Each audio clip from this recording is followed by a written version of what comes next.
It is a signal to the world that we are open for business. We are now open for business. This is Cesar Vallejos bringing you yet another episode to guide you in discovering your passion and growing your business as we learn from experts in the field. Sama-sama tayong matuto sa isa na namang makabuluhang usapan tungo sa pagpapahunlad ng inyong negosyo. Ang Open for Business ay mapapanood nyo rin sa Facebook at YouTube.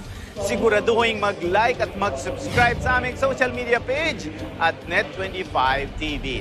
Ating alamin, suriin sa mga negosyante, thought leaders at mga personalidad sa iba't ibang larangan ang mga strategies, trends at mahalagang karanasan sa pagninegosyo dahil tayo ay open for business.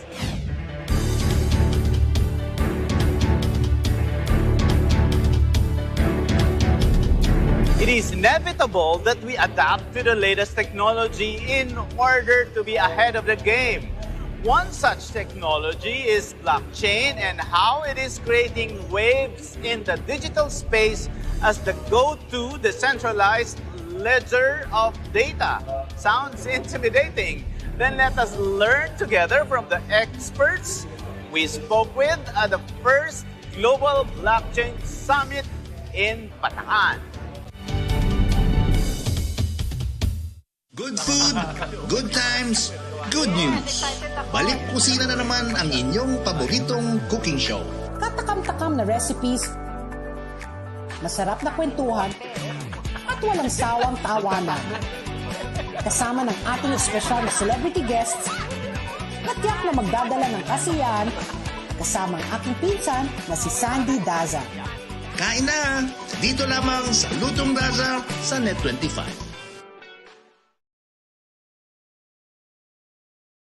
Service Award by Gawad America 2022 from your Counterpoint and Net25 family. This program.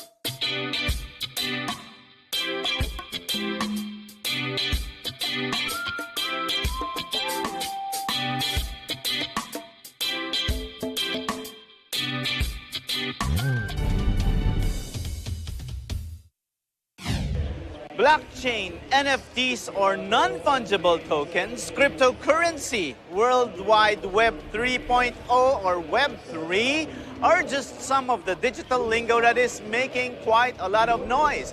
But what are they really? Are we all ready for these innovations? Is the government ready with regulations? How will these help businesses like yours become competitive and resilient? Kung ang mga ito ay narinig mo na pero hindi mo pa lubos na naiintindihan, hindi ka nag-iisa.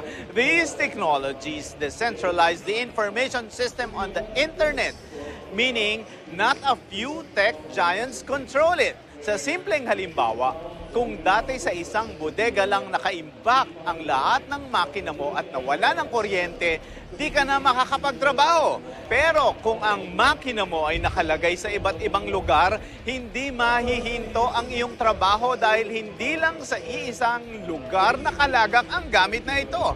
At kung meron mang magtangkang palitan o sirain ang iyong makina, malalaman mo tiyak dahil maiiba ito sa mga kasama nito na nakakalat sa ibang lugar. That, in a nutshell, is how decentralization works. Sa episode na ito, alamin pa natin ng mas malalim ang kahalagahan ng blockchain at kung paano ito makakabuti para sa ating negosyo. Kaya halika na, samahan mo kami dito sa pinakaunang Global Blockchain Summit sa Balanga, Bataan.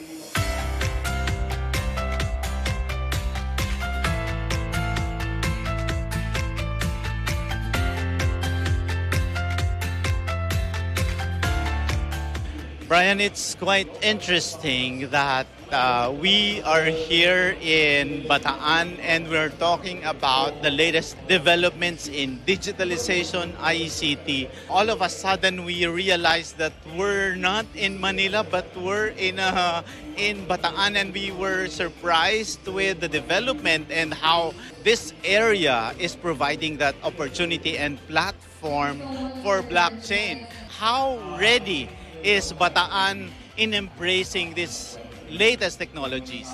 Oh, we're very ready, and we're expressing our support today. So we are at a Global Blockchain Summit. We want to promote the blockchain technology that is underlying cryptocurrencies, also non-fungible tokens, as well as the gamified play-to-earn model, like Axie Infinity. So this has its roots before when the Bataan ICT Development Council was tasked to attract the ICT investments to our geography. So the Bataan ICT Development Council started its roots at the Balanga City ICT Coordinating Office. And we were attracting BPO companies at the time. So we were really open for business at that time. And then right now, 22 years since our cityhood, we're here, we're at the map as a digital city. Balanga is a digital city recognized by the Department of ICT. And yeah, we're open for business, and this is something new. Web 3.0 is something we're ready to embrace. I think part of our digital transformation is our investments in infrastructure. And earlier today, in his welcome address, our governor made a very impressive speech about not just a speech, but his plans moving forward. He has done a lot of work already with the bunker and also the Freeport area of Bataan, which really transformed the landscape of Freeport in here in our geography.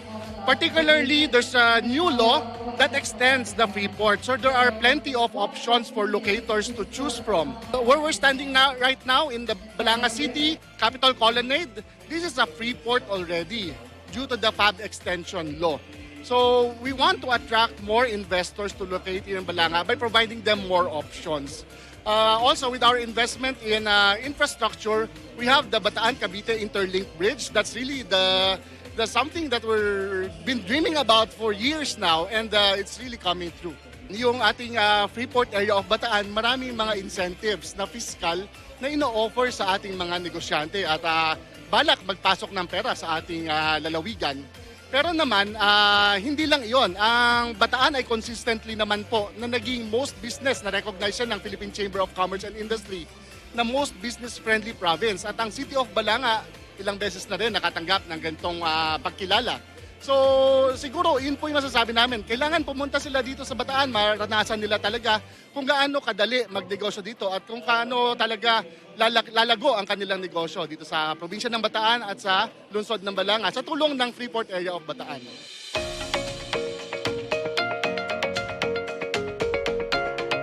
Well, the Freeport area of Bataan has had a few locators, investors setting up their blockchain companies here in our Freeport. In fact, they are here. Several of them are here today, hopefully to see how can they further expand their services and syempre, where our country is going with regards to blockchain technology. So we're starting through the law. It allowed them to register emerging technologies such as blockchain, and we're hoping that the use cases can be seen, that it can expand, especially government can use various services using blockchain technology to benefit our people. Well, I think since, if I'm not mistaken, they're the first IPA to have blockchain in their charter. So they're at the forefront of really inviting and developing the blockchain technology and industry in our country. And we're very happy that they're here in Bataan because we believe in the past several years, we've been looking at various blockchain solutions, which I mentioned earlier, for personal identification, for better health services, medical records, more transparent and efficient government services. We want, through AFAB, through the authority of the Freeport area of Bataan, we want to be able to meet all these blockchain technology partners so that they can help us develop all these solutions. The offshore trading, yeah, I think that was one of the initiatives or innovations of a local Filipino company, which is iWave, and they want to use the law of the free port to be able to offer trading exchange services to investors outside our country. Right now, no, we're still waiting for the Bangko Sentral, for the Securities and Exchange Commission to lay down what will be our regulations. So that's why through our AFAB provision, iWave through the Global Trading Exchange is now trying to seek how such services can help investors outside our country, and hopefully soon this will be available to investors in our country as well. We feel that we've almost completed the main components of our development roadmap, with investment promotion agencies such as AFAB present in Bataan, with the law allowing them to expand anywhere in the province of Bataan, with the law allowing them to take advantage of emerging technologies, again, such as blockchain. And with Bataan, now, aside from being isolated the past several years, now to be connected to Region 4A through the bridge. So hindi na kami dead end. We will be, in fact, in the center of the three mega regions, Central Luzon, Southern Tagalog, and NCR. We feel that more investors will be looking at Bataan. And if we are at the forefront of technology, especially blockchain technology, I think this will further accelerate all our plans and projects for our province. The benefits of blockchain are several. So if implemented correctly, blockchain can create highly efficient, instant access to government services. And, this is one of the things that we've been hearing about already this morning from Governor Garcia about how he wants to really bring Bataan into the future.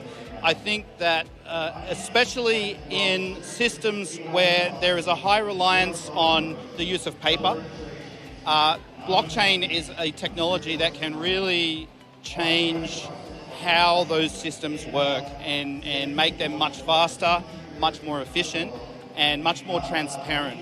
So one of the big advantages of blockchain is that it doesn't matter what is recorded, we will always know for any time into the future exactly what went into those documents. And so there's really no scope then for people to come in and modify documents or make changes without leaving a trace. My message to anybody in the Philippines is that if you are investing in crypto, that you really need to think very hard about what you are buying. Do you understand it? Does it do anything that interests you? So one of the key differences between what the Bitcoin SV blockchain does is we do not tell people to buy our tokens. When we build projects, we provide the tokens that are needed as part of our service delivery model. So I believe that cryptocurrency is actually a predatory investment marketplace designed to take people's money and funnel it into the pockets of people who bought cryptocurrency early. And if you think that you can buy cryptocurrency and use that as a vehicle to make money without doing any work, that it's probably not going to work out for you. It's important to understand that when proof of work is implemented correctly, it's a very efficient system. It doesn't consume that much energy at all. And so cryptocurrency, in the way that it's being implemented with proof of stake and all of these things, it's not really going to solve any energy issues.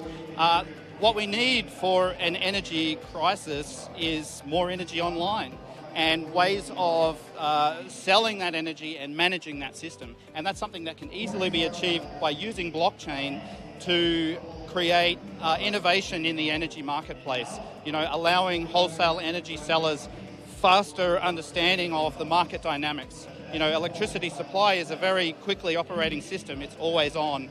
And so blockchain can really allow us to accelerate the vision that everybody has of how the system is operating and to enable it to function much more smoothly with less disruption.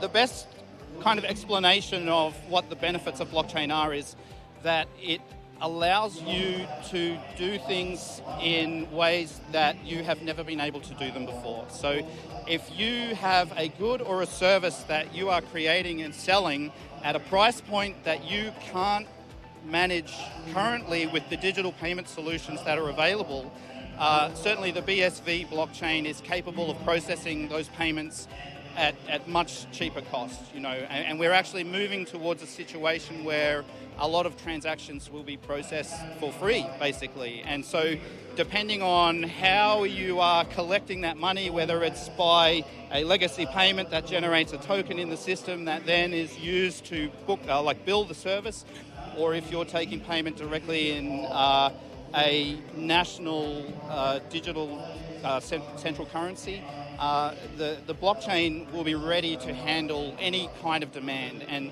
so being able to process, to give you an idea, 10 million transactions for less than $10.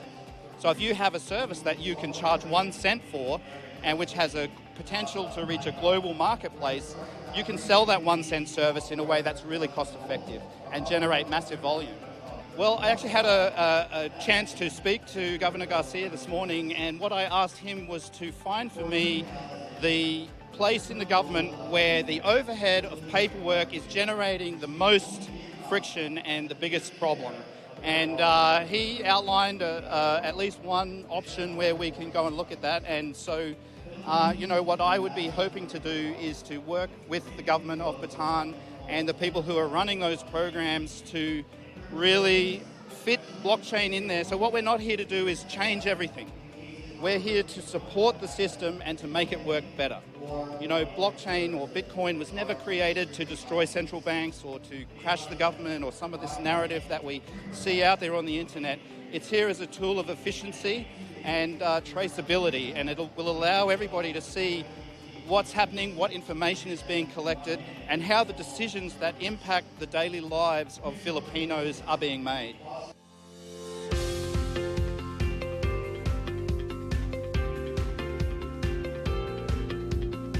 One of the key findings we've discovered is that CBDCs cannot be account-based. The reason being is that excludes everyone who is unbanked, which is obviously quite large swathes of populations in many, for instance, African states, and I believe the unbanked population in Philippines is relatively high. So our solution requires that individual citizens can have custody of their own tokens, their own financial assets. Yes, you can also bring those assets into bank accounts, but you must be able to hold them in your own wallet.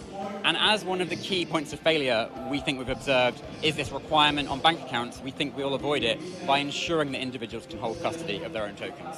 If you map the CBDC against existing processes, you limit the strength of the technology because you lose the ability to do things like add programmability into it, whereas if you use entirely new systems by, say, cutting out clearing, you increase the power of the technology, but you require an entirely new regulatory framework. So it can go either way, and it really depends on the implementation.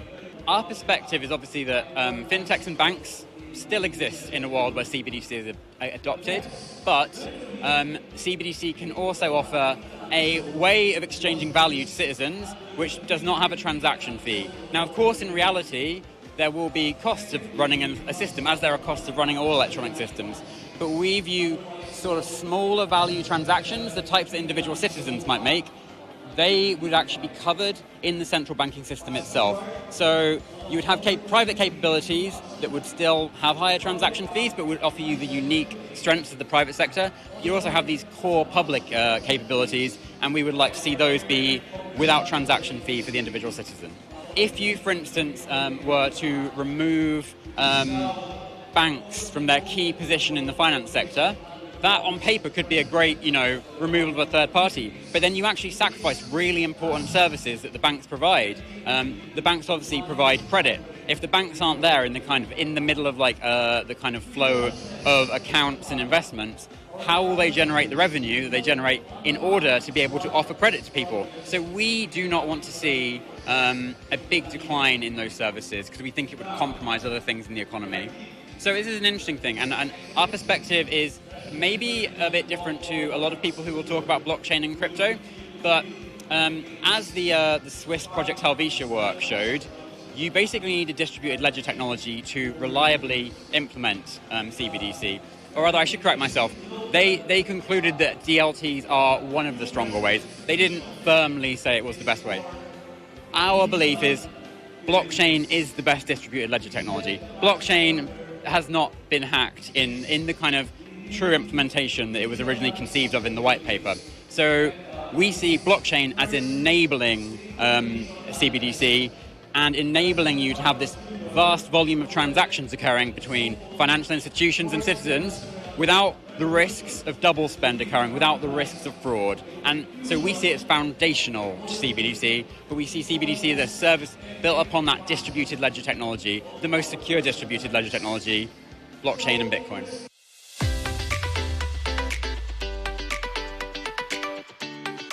The main change on blockchain is about how to provide information to real people who are not geeks, who are not engineers. Yeah, it's the main challenge because a lot of blockchain achieved sharding and scaling and different kind of technology, speed, and etc. But the problem how to become people understand how it's work and how to use it.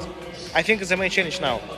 Philippine market is very important for us. A lot of people living here, a lot of remittance services, and the very good digitalization trend here. Yeah, and we want to work with different remittance services, with cyber sport company, with some kind of NFT marketplace, gamers.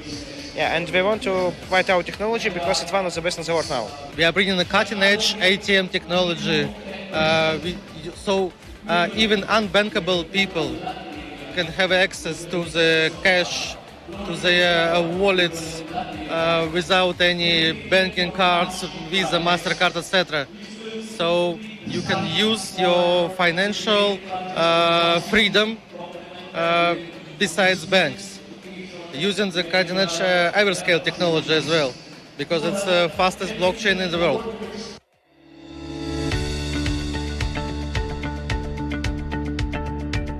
Thanks to the bigger e-wallets, they're the ones who paved the way for helping in, the unbanked.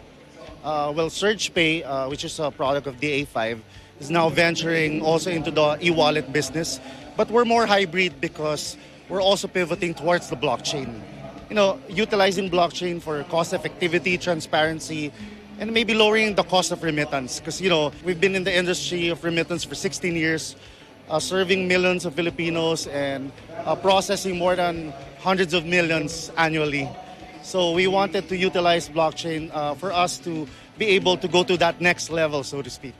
We made sure that we secured our licenses because our licenses allows us to not only do the remittance and all the other e-wallet services, we're also into lowering down the cost of remittance utilizing blockchain. So I'm really happy because now we have the technology where we can do money transfers utilizing blockchain or crypto and also using stable coins for us to be able to transfer money in a matter of seconds, but the fees are really low, which is very, very interesting. The super major challenge was really to get the licenses. Took us years to acquire the licenses. We're very much, we're well audited. We have a team of compliance. We much follow what BSP is telling us to do. So even though we're progressing, we're into this technology, we also want to make sure we're very compliant and regulated in a way, But of course, we're communicating closely to the regulators for us to also teach them the innovation of doing money transfers in the future. I think with all the metaverse and all the topics of blockchain that we're talking about, the A5 and SurgePay is really into building the highway. It's really all about the highway for us to be able to serve other companies to utilize our highway, the future, which is the future of really payments and the metaverse. Well, at the end of the day, we're still working with banks and all the other businesses that have been in this business for many years. But DA5 being in the remittance business for 16 years, we want to up our technology and want to utilize blockchain through Surge Pay and marry them together. So we're here because we also want to do some communication and exchanges to help and learn from each other as well. The biggest roadblock is mass adoption and education. So we're working hand in hand with different educators and different schools for us to be able to explain to us the future of blockchain in this business. Actually, we can do it anywhere in the Philippines, but we always want to support the government in terms of what they want to do and what they want to push for. And it's actually really interesting that they are supporting the blockchain technology, considering a lot of the other countries in the world are very resistant to this. So wherever the government goes, if there's anything they would need, we'll make sure to be there and we'll make sure to support all those cities as well. I am a developer by heart. My background is mostly on computer science and development. But ever since the beginning, I got into this space. I was always inspired by the Steve Jobs, the Bill Gates of the world, because they would always make a difference in this world. They would make something that would change people's lives. And I want to make sure that I use whatever I learned, whether it's coding, whether it's business development, whether it's product development, whatever a company needs from me to develop and make sure to deliver that change, I would be there to do it. So we really want to focus on problem solving. One of the biggest things that we've seen that crypto can solve is remittances. Especially there's a lot of OFWs that are working abroad and are sending back to Filipinos here at home. And it actually is hard for them to send money because it costs them a lot. Sometimes it would take up to 8% in fees just to deliver the money. And sometimes it would also take them up to 3 days for the money to be delivered. With blockchain, we can reduce those fees for up to 1 to 2%, and it gets delivered instantly. So we've built technologies where the remittance experience is still the same. They can go to a partner remittance center abroad and send the remittance there. The transaction actually goes through the blockchain in the background. And once it hits the Philippines, we convert it back to peso, and we can send it directly to the bank accounts of the users. So both sender and receiver doesn't even need to know about cryptocurrency, but their daily lives are already resolved with these solutions. The market is definitely growing. We've seen the growth of banking the population. We've always talked about banking the unbanked and financial inclusion.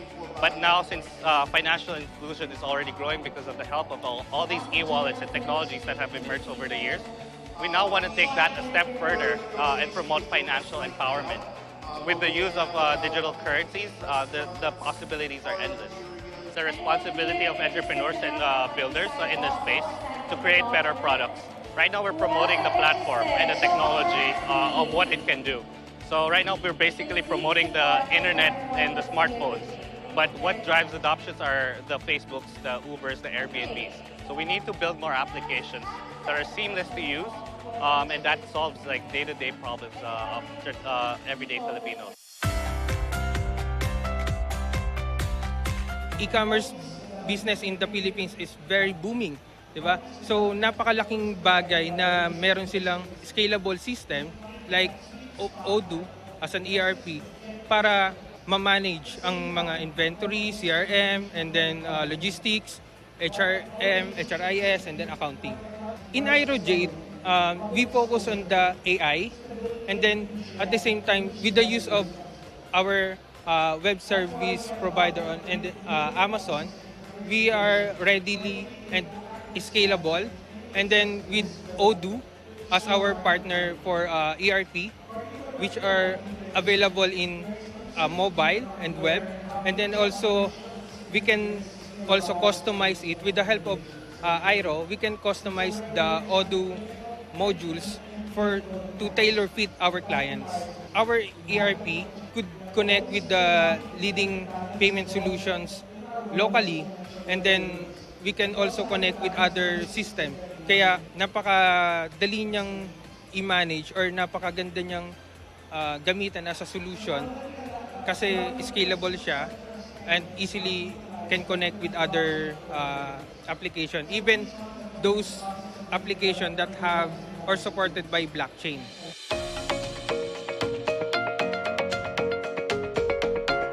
What we want is to create a platform for businesses and organizations to work with tokenization and create a new economy, right, through blockchain and setting up something that people can use. So one of the main things we did to set this up is, of course, create a wallet first. Because if you have a wallet, then you can now house all these projects, right? Any token needs a wallet, and it would be better if a wallet is simple to understand and easy to use. So we started with a wallet. Then, of course, later on, we start creating a platform and, of course, an NFT engine. All of these tools will be usable for businesses and organizations to create something that they can use. For example, a simple membership card can be now an NFT, and it can be stored in any wallet. And, of course, you can also buy it through a wallet. So, that's a primary problem with blockchain, right? Oh, it's so difficult. It's so weird to use it. There's no... I don't have any developers. But with this system, what we want is to minimize that, right? We want it to be simple, as easy as 3 steps. Anything more than 3 steps in technology, it usually doesn't work, in my opinion. Actually, right now, I think a lot of this technology will go mainstream. You can see it, even my examples later in my talk, actually. Starbucks is coming in with an NFT rewards card. So they're coming in, right? Actually, even in Japan, they're now rewarding people, awards, mayors with NFTs. So you can see that it's being used in so many ways, right?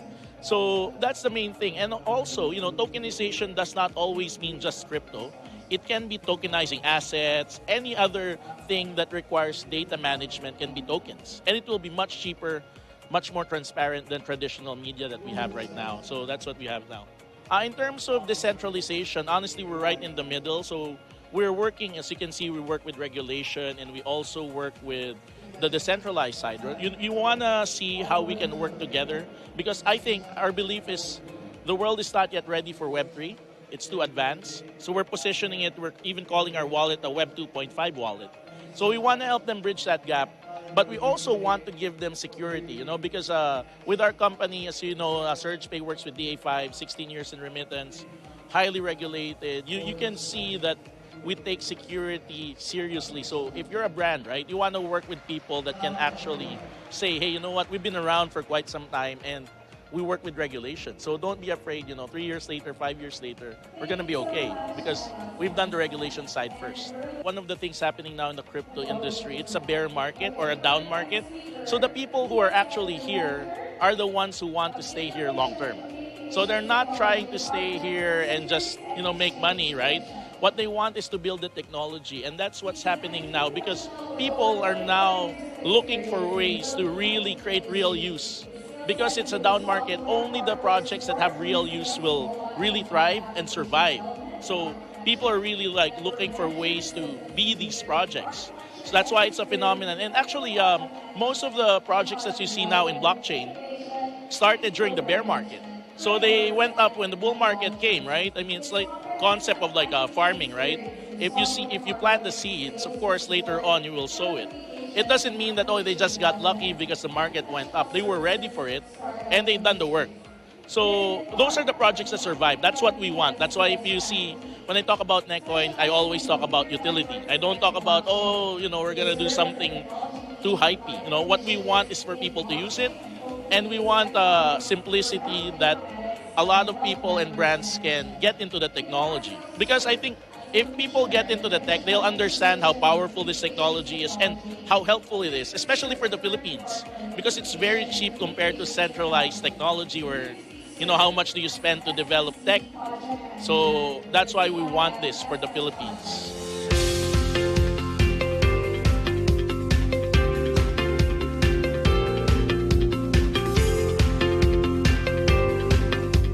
I've been involved with this industry since its formation in 2008. I worked with people who were creating the original blockchain solution in 2008, 2009. Then I went off and did some other things, and I came back to this industry in 2015. And it was at that point I decided that everything I was going to do for the rest of my working life was related to the promotion of blockchain and its uses around the world. Now, it just so happens that I live here in the Philippines and have lived here for 12 years. And, coincidentally, both Nick and I live here in Bataan. So the fact that this summit was announced as being held here was incredibly appealing and incredibly interesting. And then the opportunity to be here with so many people from so many different facets of Filipino business and life and government is very exciting. I have seen so many examples of blockchain innovation over the years, and every single one of them in some way or another is relevant to the Philippines. I was talking to some people earlier about the concept of inclusion, financial inclusion. For this country, with the number of overseas foreign workers that we have, and for this country with the number of unbanked that we have, the application of blockchain for financial services is enormous. And then the application of blockchain for government at all levels of government is enormous. And they're the two areas that, when Nick and I were talking recently about our focus here in the Philippines, it was these areas of financial services, inclusion, and government services and government operation, which I think, you always look at the iceberg and the tip of the iceberg and where the low-hanging fruit are, however you want to look at it. They're the areas that I'll certainly be focusing my attention on. I suspect Nick will tell you the same thing. I think the Philippines is a fantastic case, really, because of the demographic. There's the amount of young people in this country are obviously the first to adapt to any new emerging technology. You look back on the cell phones; they were adopted here extremely quickly. Cryptocurrencies were adopted here very, very quickly. And as the blockchain technology emerges, that will be, I'm sure, very widely embraced and adopted by this country as well. Blockchain will create jobs. And there are a lot of trained technical people at the development level and also at the middle and senior management level, more at the middle management level, who have gained experience over the last 5 years, who are ready to really move into this space and follow the momentum. That's the most exciting thing. I mean, we've got a combination of opportunities and effects here, which I think is almost a perfect storm for what we're talking about at this summit. The message I'd like to get out there is, there's a very clear distinction between blockchain and crypto.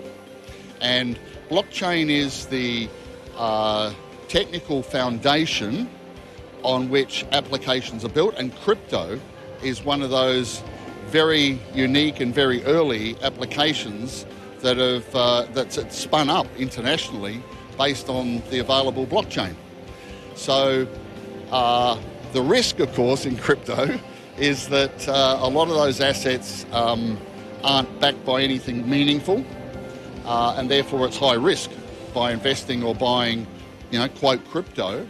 But blockchains themselves, by very definition, are backed and supported by use and utility. So that's the message I'd like to get to your audience is, to clearly understand what the difference is between blockchain and crypto and be careful in the crypto arena.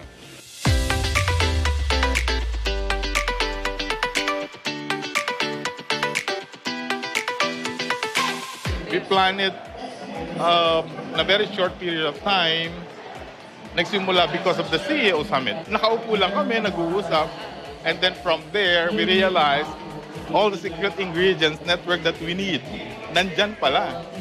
And then we come up for a global blockchain, whereby it's actually literally global because all the biggest exchanges in the world, like Binance, S6, and then we have the Russian, we have the US, nandiyan na lahat, oh. Imagine Philippines, to, Bataan. Yung na-signan na batas, crafted and approved by our lawmakers, Bataan is the first a global blockchain city.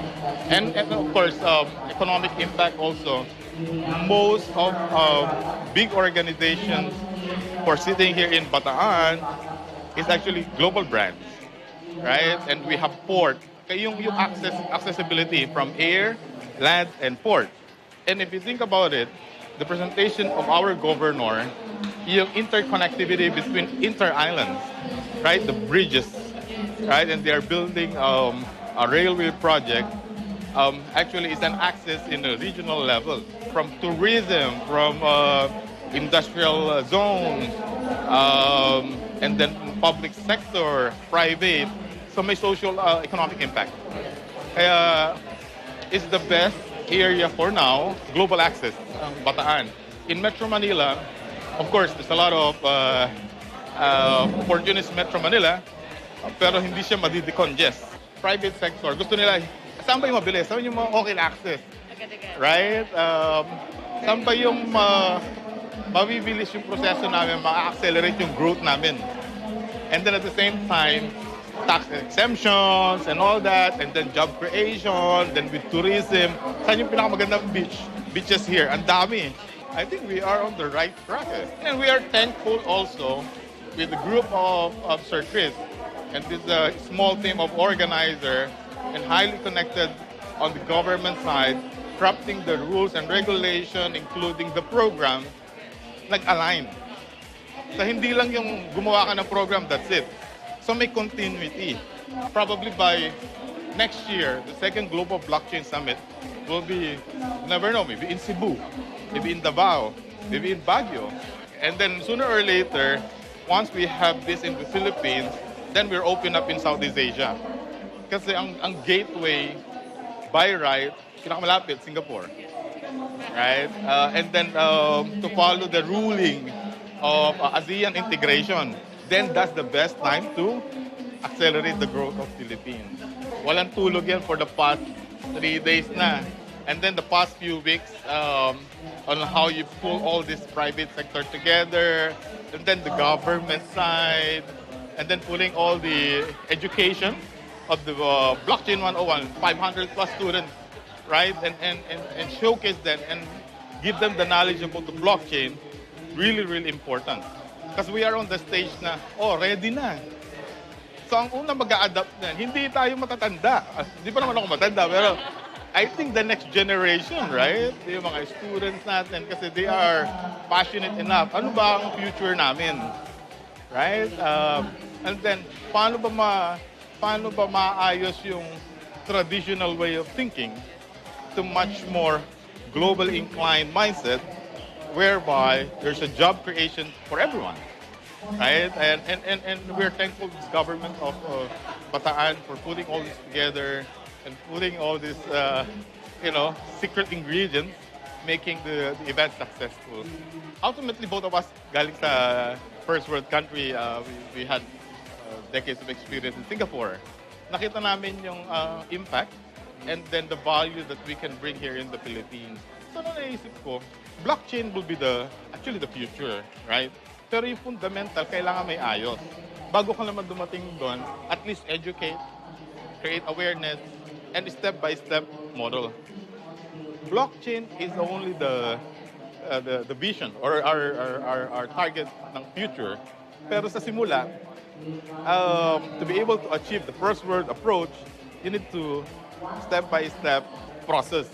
And now, we are on the process and putting all together, at least lahat may vision na, ito pala magiging impact.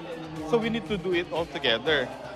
First thing is batas, right? Now, contract. Now, then from there, maayos mo ang corruptions and all sorts of challenges and problems. So, and it inspired us because umayos ang sa dami ng mga OFW na umaalis ng Pilipinas, no? The reason kung bakit sila umaalis, is to support their family here. Right? And then for us na may natutunan sa ibang bansa, pagbalik dito, I think we have something to contribute eh. I think meron pwede tayong achieve ng something na beneficial for all. Organizing an event regarding blockchain is actually beneficial din sa amin kasi we are still learning din eh. We are learning kung paano, how it goes. And to be honest, at first hindi ko siya maintindihan. Medyo nakikinig ako ganyan, naiintindihan ko na yung value niya. So yun, parang hitting two birds in one stone. We organize, we learn. Something like that. The way to do it is education in layman's term. Para ang pera mo dati, meron kang representation of certain value. Ngayon, dinigital mo siya. Kaya nagkaroon ka ng ATM. Right? So yung value nun, lagay mo sa ATM, dumali. Now, how about yung mga other documents? Wala bang representation? Till now. Right? Title or anything, wala representation. How do you trace? Example, tinutulungan natin mga artists. Sila gumawa niyan. Sila gumawa ng artwork. Now, how do you know, pag after few generations, sinong gumawa talaga niyan? Totoo ba na siya ang may-ari? Ano ang traceability? Through blockchain, malalaman mo na ngayon. Ginawa pala ni ganito, ganyan. Ginawa pala ni artist na ganito. So meron ng value creation. May traceability. Wala na makakapanggaya. Right? So wala na yung maliless yung fake na mga binebenta sa market.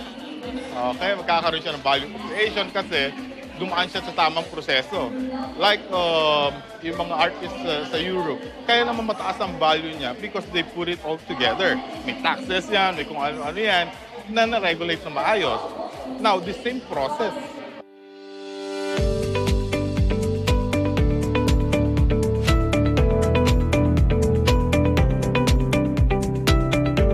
Tinutulungan po nila kami dito sa event na ito para i-uplift din yung mga traditional artists na makasabay po sa trend dito sa blockchain. Kasi ngayon nauuso na po yung crypto and NFT. Kaya lahat po ng mga paintings din namin ay pinasok din na po namin sa NFT para lahat kami ay makapag-upsell and para ma-innovate palalo yung mga artists and ma-inspire yung mga artist enthusiasts para mas gumawa pa at sabay-sabay po aangat yung bawat artist po na gumagawa ng artwork. Magkakaroon po ng digital copy na limited din po yon sa NFT. And then meron din pong physical art na pwede pong makuha ng collector in case po bibilihin niya yung NFT digital art po nito. Parehas naman po yung pricing niya, pero when it comes to NFT, once po na makita na po yung sa NFT, kada gugulong po siya sa market ng blockchain, or may bibili po ng ibang collector, meron pa rin pong kita yung artist po doon, which is good para natitrace po kung sino yung mga bumibili, kung saan po napupunta yung artwork na physical or yung digital copy niya.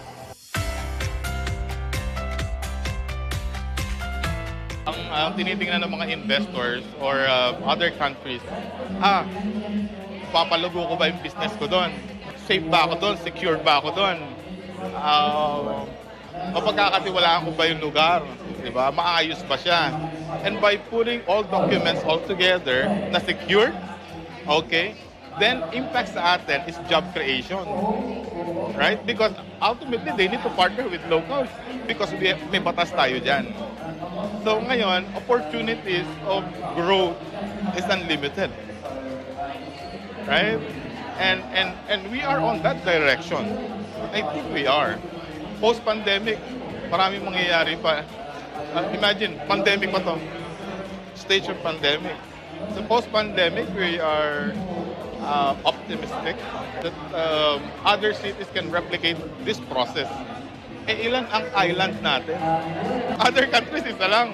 Isang island or it can be replicable. Maraming salamat sa Net25. Maraming sa lahat sa support, sa sponsors, speakers. And we are inviting you on December in Philippine Arena. Maraming salamat po. Thank you.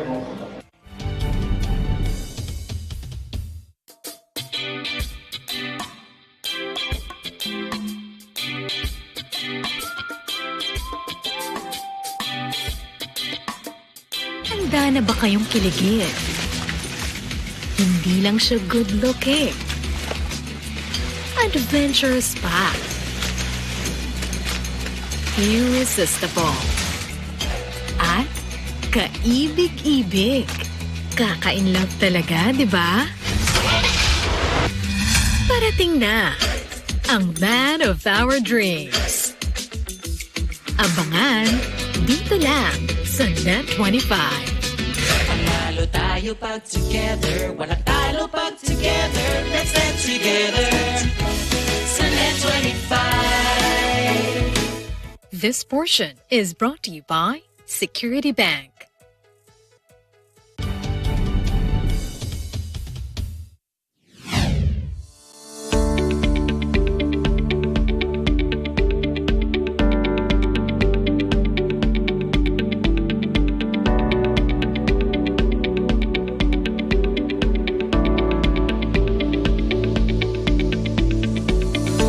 International Bazaar Fair is back. Take a trip across the world as this bazaar introduces you to flavors from all over the world. The International Bazaar Foundation, the Department of Foreign Affairs, the spouses of heads of missions, and private product exhibitors work together to bring the International Bazaar Fair back as an annual event. Most ambassadors from participating nations attended, and a variety of stalls offered you tastes of their native cuisine. With everything from Belgian chocolate to Hungarian sausages, Russian blini, Pakistani textiles, and much more. This fair gave its visitors a taste of the best that each nation has to offer from across the world. After a 2-year hiatus, the event returned on November 20 at the World Trade Center. Admission and raffle ticket sales, booth rentals, donations from the embassies from booth earnings, and contributions from other donors will all go to the IBF and SHOM's programs and projects, including scholarships, livelihood support, and many more. Visitors could sample gourmet treats at nearby booths. Bazaar fans surely didn't miss the opportunity to roam around and experience this annual opportunity to come across the globe in one venue. Exhibiting is always a challenge because it's only a one-day affair, and the preparation is really like weeks before we have the real event, like one-day event. It's nice exposure for us because there's a lot of people traffic, and it's because it's International Bazaar. And I only actually joined the bazaar under the IBF because under Belgium. Because I represent Belgium and Belgian chocolates. And I'm very proud to say because I'm the only one who makes real handmade chocolate. And it's really out of pure love for chocolates and love for Belgium, I guess. And it's more of a passion rather than a business. So normally it's always started as a hobby. It became a business. But it's a small business, and it's a business that I'm very proud to keep up. Because at the end of the day, it's the quality of the chocolate is what counts for me. It's not really the quantity of how much you sell. At the end of the day, we meet new friends. You have a nice exposure with different countries, different people, and that's it, right? The income comes after. The reward comes after.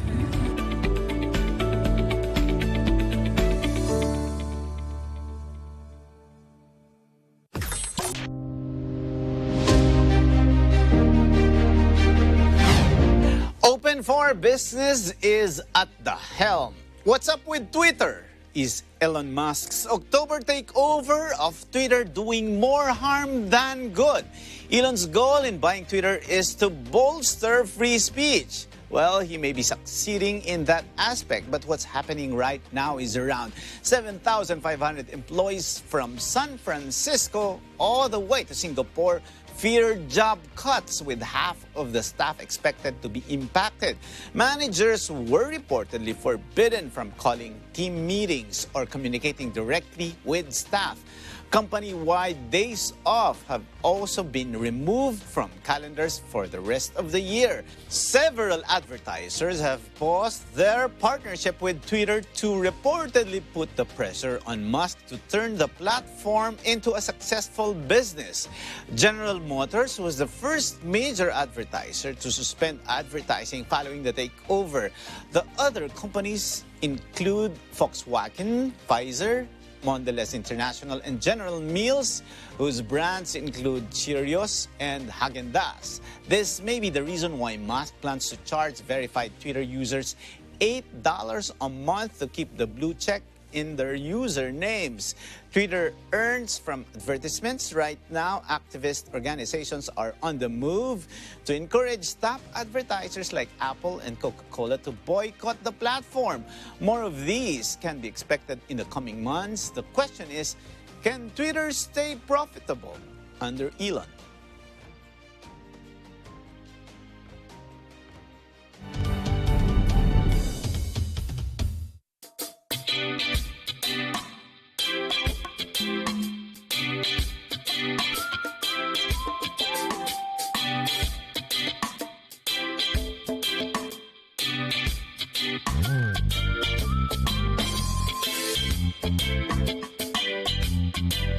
Congratulations, Attorney Sal Panelo, for being given the Lifetime Achievement in Public Service Award by Gawad America 2022 from your Counterpoint and Net 25 family.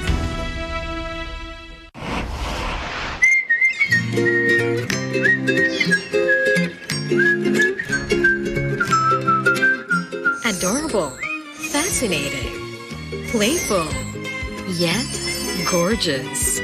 Sino siya? Abangan dito lang sa Net 25. Panalo tayo pag together, walang talo pag together. Let's stand together sa Net 25.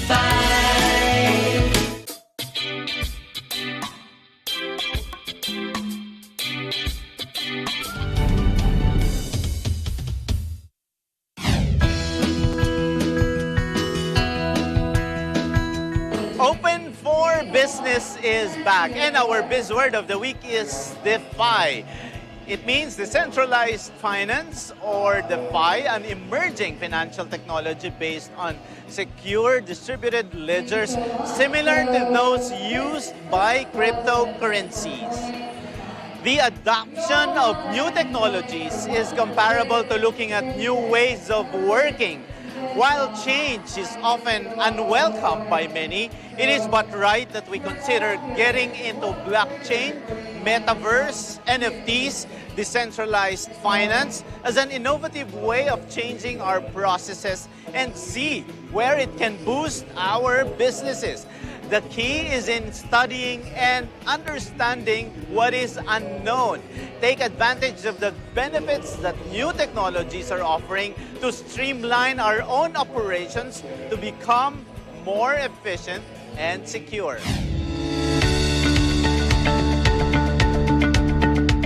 And with that, our quote of the week is, the interesting thing about blockchain is that it has made it possible for humanity to reach a consensus about a piece of data without having any authority to dictate it. That's by Jan Tallinn. Maraming salamat sa isang oras na pagsama ninyo sa amin upang tunghayan ang isang makabuluhang usapan ukol sa negosyo dito lang sa Open for Business. Hanggang sa susunod na linggo, samahan nyo kaming muli dito sa Open for Business. Catch us too on our Facebook and YouTube. Like and subscribe on our social media page at Net25TV. We will bring you more insights from industry experts, thought leaders, CEOs, and featured SMEs.